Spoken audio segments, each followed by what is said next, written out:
Donc, j'ai intitulé mon intervention Enfants, ados, adultes, web pour une éducation critique au monde numérique. Alors, voilà, donc ce dont je voudrais parler, les différentes rubriques, c'est l'enfance, une construction sociale, l'enfant dans l'espace public, qui est vraiment pour moi la problématique.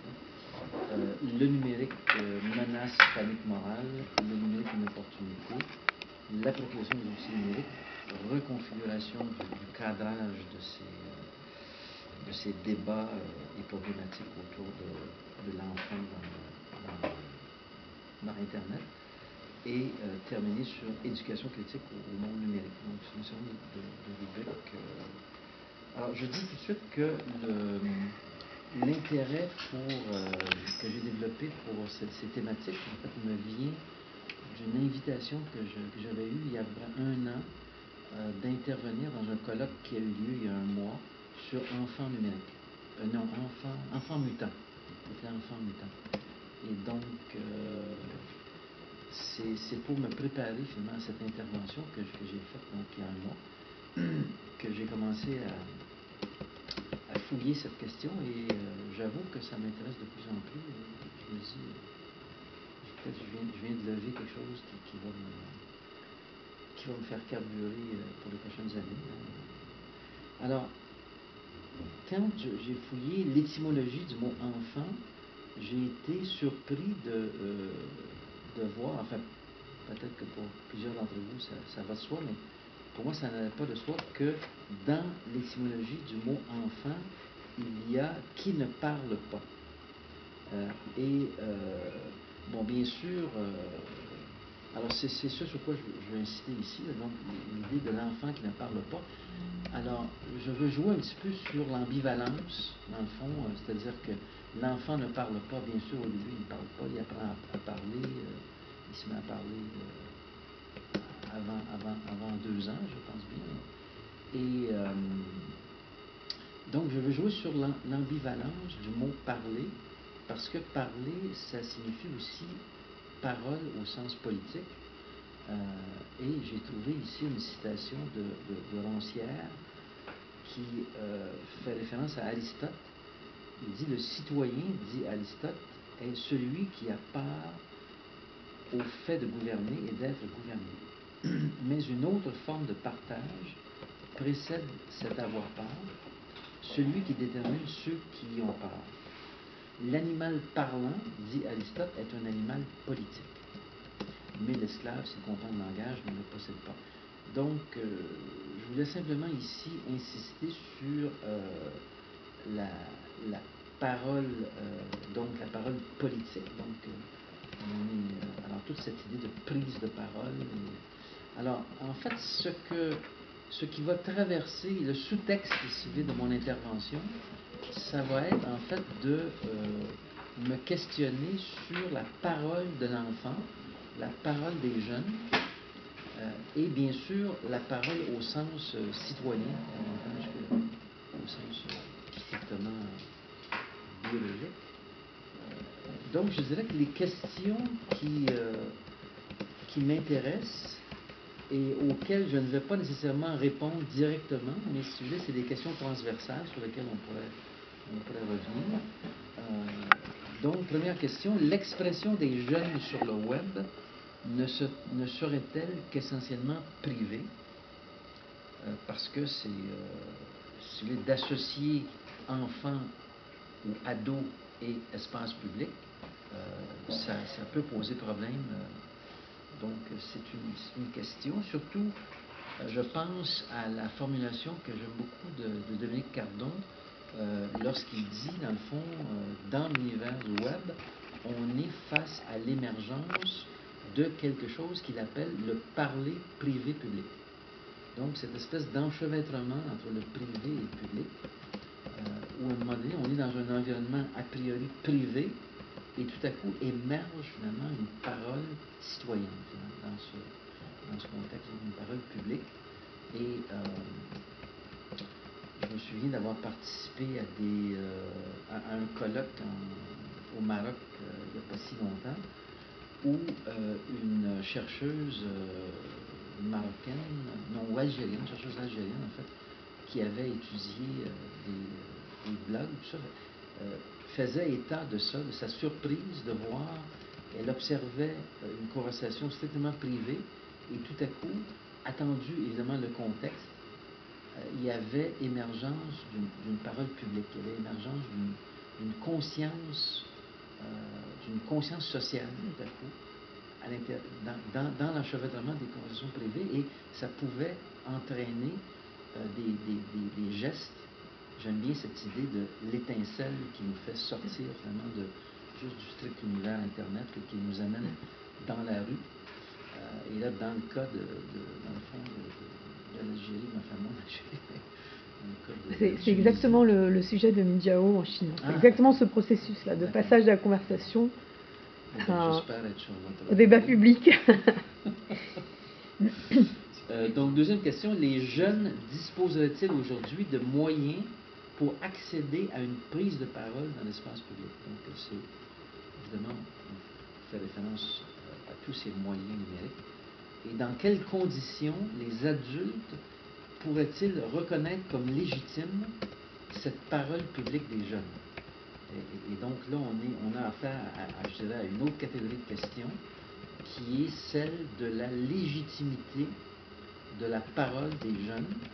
Et ça pose évidemment la question de la définition des jeunes. Et ça a été traité par Nathalie, notamment dans sa thèse. Donc, la question de la définition des jeunes, et évidemment, on pense à la question du droit de vote. Donc je dirais une définition politique du jeune, définition qui serait posée par l'institution, a à voir effectivement avec cette idée d'accorder le droit de vote. Et donc, on peut se poser la question, à quel moment est-ce que la parole publique des jeunes est légitime dans l'espace public au regard notamment de cette question du droit de vote et au regard aussi du phénomène dans lequel nous sommes, qui est qu'on a l'impression que les jeunes deviennent adultes plus rapidement en fait. Alors, je vais utiliser la notion d'espace public à plusieurs reprises dans mon exposé. Et j'ai voulu ici faire une espèce de distinction qui pourrait mener, enfin, on pourrait faire un colloque de 2 jours juste pour commenter ces distinctions-là. Mais si vous voulez, disons que c'est la distinction que je propose. Alors, une première distinction entre une première entrée pour réfléchir à l'espace public, c'est l'entrée par les lieux publics, et on va aussi associer la notion de place publique à ça. Donc, des lieux physiques définis par un système d'inclusion et d'exclusion, et ce peut être un lieu physique d'exposition médiatique. Alors, je pense, et je vais donner l'exemple tout à l'heure, je pense à l'interdiction des salles de cinéma aux jeunes, à partir de tel âge. Alors, par exemple, quand j'étais enfant, au Québec, je n'avais pas le droit d'aller au cinéma. Il n'y avait pas des catégories de films possibles. Non, j'avais pas le droit. La seule possibilité pour moi, c'était le samedi matin dans une espèce de salle paroissiale qui était gérée par mon école, où on avait des films, je me souviens avoir vu Lone Ranger, des westerns comme ça, le samedi matin. C'était la seule expérience que j'avais, je dirais une expérience de salle de cinéma. Et ce n'est que lorsque j'ai eu 16 ans que j'ai eu le droit d'aller dans la salle de cinéma. Donc, si vous voulez, la salle de cinéma était à ce moment-là, je dirais, une place publique, un lieu d'exposition médiatique, et on pourrait prolonger et faire une réflexion sur la télévision, donc non pas la télévision comme espace de discussion, je vais en parler dans 2 minutes, mais la télévision comme lieu d'exposition médiatique où effectivement on dit, ah, là, ce film-là, ça c'est pour le public, surtout en Amérique du Nord, on est très, on classe beaucoup les films et on dit tel film, c'est pas bien pour les enfants, on va de 12 ans, etc. Bon, mais évidemment, il y a le contrôle est remis dans les mains des parents. Et donc, même chose pour Internet, je vais revenir tantôt. Donc, cette idée de concevoir Internet comme étant un espace adulte. Donc, je pense que c'est une tension qui existe quand on réfléchit à la problématique que j'introduis aujourd'hui. Deuxième entrée, l'espace public, je dirais, proprement dit. Et évidemment, là, on peut faire référence à des gens comme Habermas, par exemple. Donc, on est dans l'espace public défini comme espace social de discussion, de dialogue entre citoyens. Évidemment, là, je ne vais pas faire un cours sur l'espace public, mais on échange dans la vision d'Habermas, on échange les arguments rationnels. Donc, on pourrait dire que l'espace public équivaut à un principe démocratique. Et il est, si on suit l'analyse d'Habermas, évidemment, à distinguer avec l'espace médiatique. Donc l'espace médiatique, ce n'est pas tout l'espace public, mais évidemment, on peut faire une critique de disant, mais où est passé l'espace public? Donc, ça se réduit à l'espace médiatique, un vrai genre. Et puis, j'introduis la notion de sphère publique, alors là, d'une façon tout à fait personnelle. C'est-à-dire que je n'ai pas d'auteur pour m'appuyer là-dessus. C'est que ça fait longtemps que je suis fasciné par le fait que le mot allemand, que je ne répéterai pas ici parce que je ne connais pas l'allemand, mais le mot allemand de Habermas a été traduit en français par espace public et en anglais par public sphere. Donc, si vous voulez, ce sont deux expressions équivalentes. Mais là, j'ai eu le coup d'introduire en français une distinction entre espace public et sphère publique. C'est-à-dire que, dans le fond, la sphère publique est... En fait, je pense que oui, je pense qu'il y a un auteur, je l'appelle Zizi, c'est parce qu'elle a un très long nom qui commence par Zizi, et elle dirige le département de communication à Chicago, en fait. Et je pense qu'elle a fait un article où elle introduisait la distinction public sphere et public space. Et donc, je pourrais dire que je m'appuie là, ça me revient. Oui, j'ai écrit ça. Puis là, en vous le disant, je m'aperçois qu'il y a une référence implicite dans ma tête.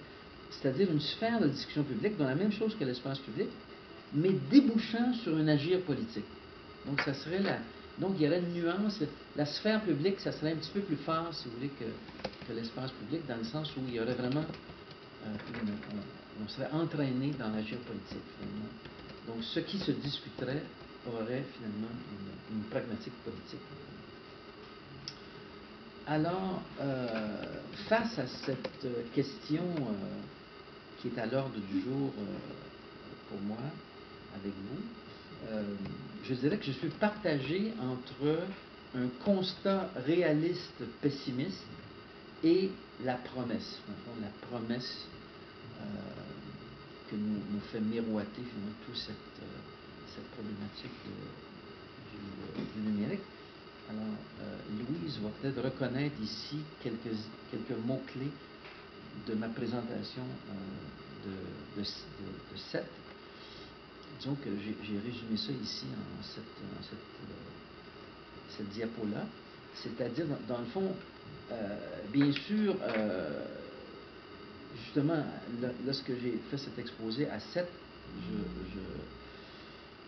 j'ai réfléchi sur la technologie comme, si vous voulez, espace ou technologie d'émancipation versus ces technologies-là comme espace d'aliénation. Donc, cette idée de... Et en fait, ça, c'est une vieille problématique. En réalité, personnellement, ça ne me rajeunit pas, mais je dirais qu'à la fin des années 60, je travaillais avec le professeur Marcel Rioux au Québec. Et avec Marcel Rioux, donc, on avait développé tout un cadre de réflexion sur les technologies aliénation versus émancipation. Et donc, ça m'a beaucoup poursuivi. À un certain moment, j'ai abandonné complètement. J'ai trouvé que je voulais sortir de ce cadre-là. Et là, à l'occasion de quelques conférences ces dernières années, j'ai ressorti cette opposition Et je dirais que maintenant, la façon dont j'ai évolué depuis, même je dirais depuis 7, c'est que je suis plutôt pessimiste actuellement. Je suis plutôt pessimiste. C'est-à-dire que finalement, j'avais l'habitude de dire, OK, technologie, OK, ou émancipation, ou aliénation, on verra, ça dépend du contexte, des situations. Et là, c'est comme je me dis, c'est plus les mois passent, plus les années passent, plus j'ai l'impression qu'on est dans un appareil de contrôle social extraordinaire, de surveillance. Donc l'opposition est entre système de surveillance et expression d'une parole citoyenne, ou entre contrôle et créativité, si vous voulez. Emprise des algorithmes, donc, qui nous conduit à l'aliénation. Donc, je suis absolument fasciné par ce monde des algorithmes qui est, je dirais, la grammaire du pouvoir de la société de l'information. Donc, évidemment, c'est pas dans l'algorithme, si vous voulez, qu'on retrouve la source du pouvoir. Donc, l'algorithme est le moyen par lequel le pouvoir s'impose, mais il me semble qu'il faut faire du travail à ce niveau-là, et je salue, encore une fois, je le cite pour une deuxième fois, Dominique Cardon, avec le numéro de réseau d'il y a quelques mois, un numéro complet sur les algorithmes, donc il faut absolument lire. Donc, algorithme versus puissance d'agir, donc c'est une thématique que j'ai beaucoup travaillé en 2011-2012, la question de la puissance d'agir citoyenne. Donc, je trouve certains de mes textes en ligne à partir notamment des mouvements des pays du Maghreb. Est-ce qu'on est face aussi à une idéologie numériste, au sens où le numérique s'offre comme la solution aux problèmes du monde? En d'autres mots, donnez votre problème à un ingénieur informatique et il va vous trouver l'algorithme qui va solutionner votre problème. Alors, j'oppose donc à cette emprise de l'idéologie numériste l'idée du droit d'être incohérent. Et le droit d'être incohérent a été abordé par un essayiste russe, il me semble, vous devez le connaître. Enfin, son nom m'échappe. Enfin, bref, lui, il est allé chercher finalement, dans son écrit, il est allé chercher un philosophe du 19e siècle qui a écrit un ouvrage en disant « droit d'être incohérent ». Donc, ce qu'il veut dire par là, c'est que, et moi, ça me parle beaucoup, parce que ça fait longtemps qu'on parle avec le numérique de cette idée, par exemple, écoutez, on va vous construire un journal qui va être à votre image. Tu sais, donc, vous répondez à un certain nombre de questions, ou peut-être même, vous ne répondez même pas aux questions, on reprend les traces de ce que vous avez fait au préalable, et en fait, on vous construit un journal pour vous. Et moi, j'ai toujours été assez mal à l'aise avec cette idée, parce que je me suis dit, moi, il y a un matin où je peux avoir le goût de juste d'entendre parler de peinture, et puis le lendemain, juste d'entendre parler de politique internationale. Et j'ai pas le goût, dans le fond, d'être cohérent au sens de, OK, moi, je serais un addict de la politique internationale et je ne voudrais rien savoir des arts. Ça ne me correspond pas profondément. Et donc, je trouve qu'avec cette emprise des algorithmes, on risque de se retrouver dans cette espèce de fausse cohérence. Une autre opposition, c'est le pouvoir des géants de l'Internet, donc j'en mentionne Google, Apple, Facebook, Amazon. C'est-à-dire que j'ai développé dans d'autres articles cette idée de la production de la valeur,